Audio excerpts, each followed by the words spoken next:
And just like that, Madridistas, the new La Liga season is here. Forget everything about last year. Carlo Ball, the losses to Barcelona, the heartbreak against PSG and Arsenal. Leave that all in the past. That's done. This is a new season, new manager, new squad, and a new mentality. Tomorrow is Real Madrid versus Osasuna, first game of the season. And it's not just any other match. This is a statement game. This is our chance to show La Liga what Xabi Alonso ball is all about. Before we dive in, don't forget to like the video, subscribe to the channel if you're new here, and drop your predictions in the comments. The road to 500 is real, so let's get it. Now, we already know a few key players are missing in action. Jude Bellingham will be out until late October. Ferland Mendy, he's sidelined for a couple of weeks, per usual. Eduardo Camavinga, he's expected back at the end of the month. I was hoping that he'd be ready for the first game. He's supposed to be the next midfielder that we can kind of rely upon, and I was hoping that he would fill in the void for Jude, but unfortunately he's picked up another injury. And we're missing El Loco, aka Antonio Rudiger. He's suspended after last season's finale, where he crashed out and got a red card, so that's a big miss. So yeah, the squad is a little thin in some places, but that could mean new opportunities for others. All right, let's get into these lineups. I'm not here to waste your time. Let's start in goal. No surprise here, Thibaut Courtois, best keeper in the world. I expect him to have a normal day in between the sticks. I don't see Osasuna really being threatening. They have Budimir, who is, in my opinion, a top striker in La Liga. But other than that, there's really no other fear factor. All right, so let's get into this back four. So Dani Carvajal is back. I'm really happy to see that. His leadership, his experience can be key in big matches for us. And just knowing that he's there alongside with Trent as options at right back makes me feel a lot better than what we were dealing with last season.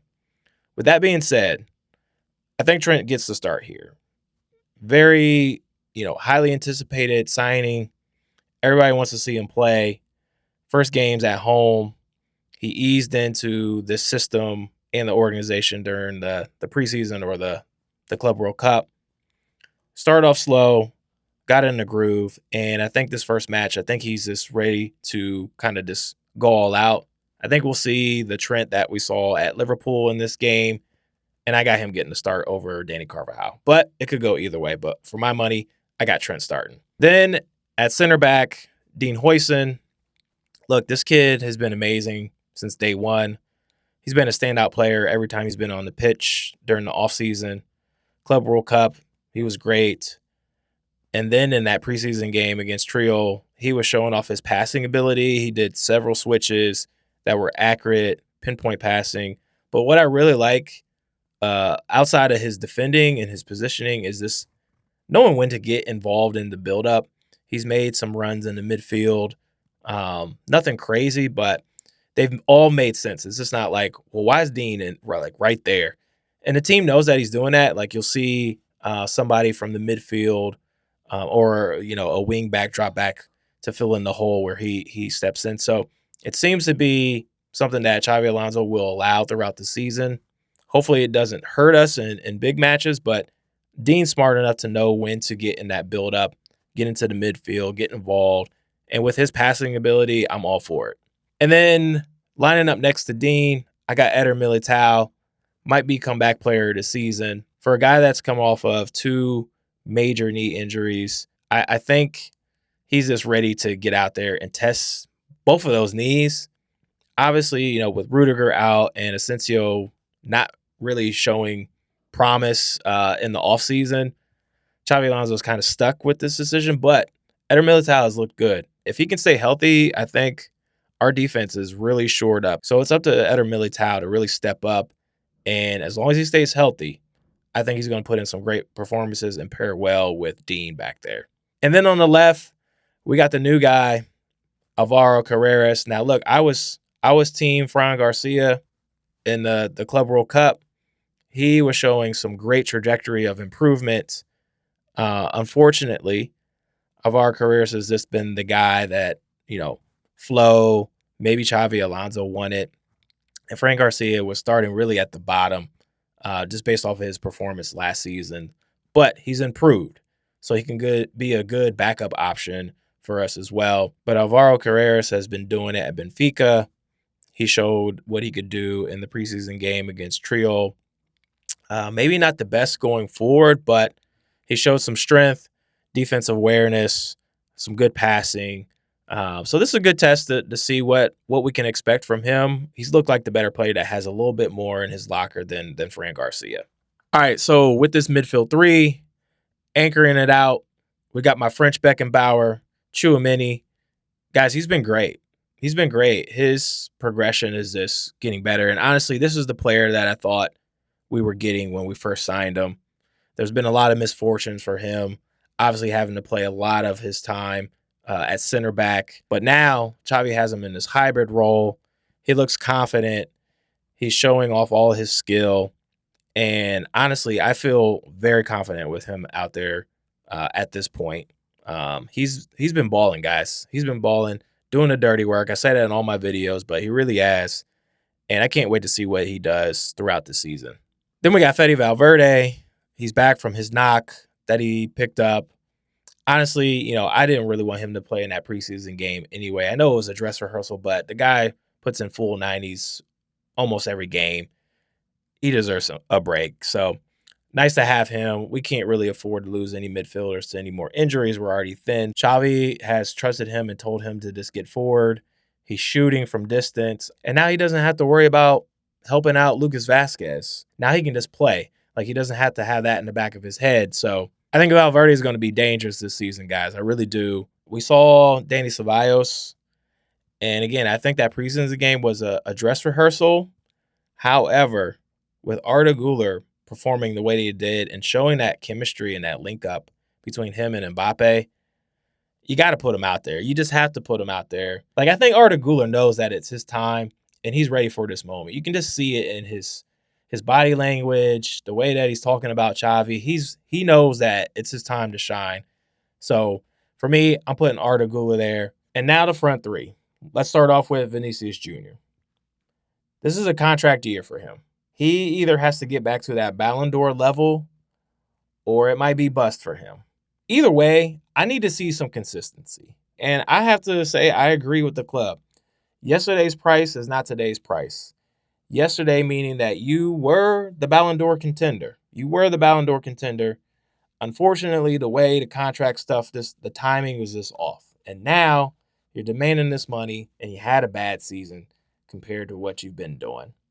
So Vinny, he has some incentive to really ball out this season. Then we got Mbappé. This guy's looking great, guys. The stomach bug knocked off some weight. He looks lighter. He looks faster. And he just looks happy. I think coming to Madrid, there was a lot of pressure on him. He started off slow, but obviously we know what he did. He put in a crazy season. And I think he's coming in hot. He has nothing to prove, by the way. And then at right wing, I think Rodrigo gets to start, guys. I think the tale here is if Rodrigo doesn't start and or play at all, it's a sure sign that he's leaving. And I don't know if we would really want to show our cards like that, especially with City getting involved with the mix. Like, that just shows that, like, we're ready to offload him, and that can mess up negotiations. Now, I'm no agent. I don't know how these things work, but in my mind, like, if we're just sitting him on ice, then any team that wants him can kind of negotiate around it. It's like, hey, you're not using him. You don't value him that much. This is what we're going to offer you. Take it or leave it. And that can just make things messy. Whereas if we're playing him, he's putting in performances, and we're still trying to sell him, then, every team's going to be like, oh, I need that on my team, and they'll bid a little bit more. Now, again, this is just me thinking. I don't know how this all works. Again, I'm not an agent. This is why I'm sitting here and not at a club right now. But I expect him to start. He came in that preseason match. He looked good. He got a goal right away. The only thing I think of is that Brahim Diaz could be a better fit into what Xavi wants to do in this system. It really just depends on what Xavi wants to do with these tactics. But I hope we see Rodrigo get the start. If we don't, it will say a lot. And if he doesn't play at all, he's gone, guys. And then, what we possibly could see, and I expect, and there's been some reports, is that Franco could make his debut for Real Madrid as well. He might get some minutes. So we'll see him come in, get some time. He's been impressive in the training sessions. Xabi Alonso has been saying that. The players are impressed with him as well. So that's another exciting reason to watch this match, is just to see these new opportunities for other players as well. So this lineup gives Madrid balance and creativity that we just didn't have last season, whether it was due to injuries and personnel that was available. With the attacking options, especially on the right side, with Trent, Rodrigo, possibly Brahim Diaz. Valverde gets to run free as well, not have to worry about support for Lucas Vazquez. I think we're shored up. And with Xavi at the helm, I think we're just going to see some creative and sexy football. All right, let's talk about these tactics a little bit. So one of the biggest frustrations that I had last season was that our attack just drifted left. Vinny, Mbappé, Rodrigo, they all just drifted left in attack. And it just left a gaping hole on the right side, forcing Lucas Vazquez to have to defend, which he's not a defender, wasn't a defender. And Valverde had to support, and it took him out of the game. That changes now. We now have options on the right side, and now we can be a little bit more balanced in attack and in defense. The back line is also more comfortable on the ball. We got Dean, who's looking like a midfielder out there, Militao, Trent, and Álvaro Carreras. Overall, our back line should look great, playing the ball out the back. And with that, I expect us to dominate possession way more than what we usually do. And I expect Vinny and Mbappé to be able to press more from up front. All right, let's talk about Osasuna, because this team, they're not an easy out. They live on just feeding the ball to Budimir. I feel like he's underrated. He's a top striker in La Liga, but I just feel like in the overall game of football, he's just very underrated. But this guy scores goals. That's all he does. Osasuna, they're gritty. This will be a good test for us defensively. I know that we'll win this game. Clean sheet, it could happen, but I wouldn't be surprised if they get one past us. So with that, let's segue into my prediction. For me, this feels like the start of something fresh, guys. Osasuna can frustrate. They can. They're not a Getafe, where I absolutely hate that team and how they play ball. But Osasuna, they can ball.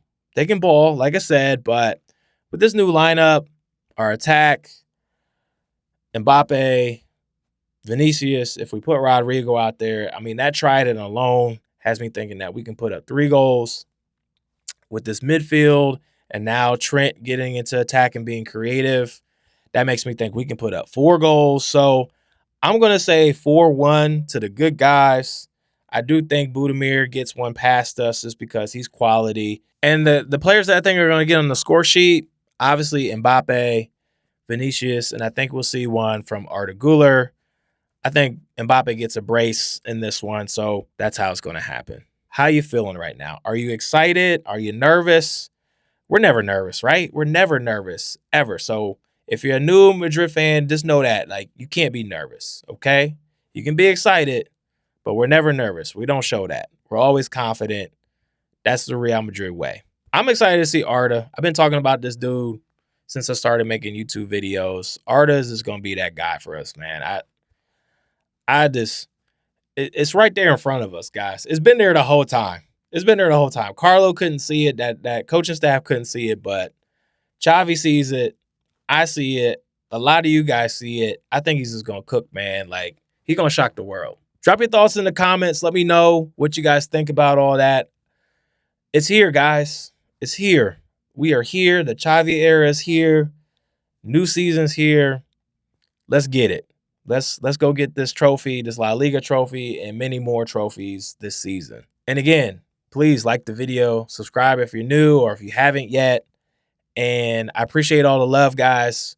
Never thought I'd get to 300 subscribers. Just starting out. I'm still getting better at this, but I appreciate you guys. And let's enjoy this new season together. All right? All right, until next time. A la Madrid. Peace.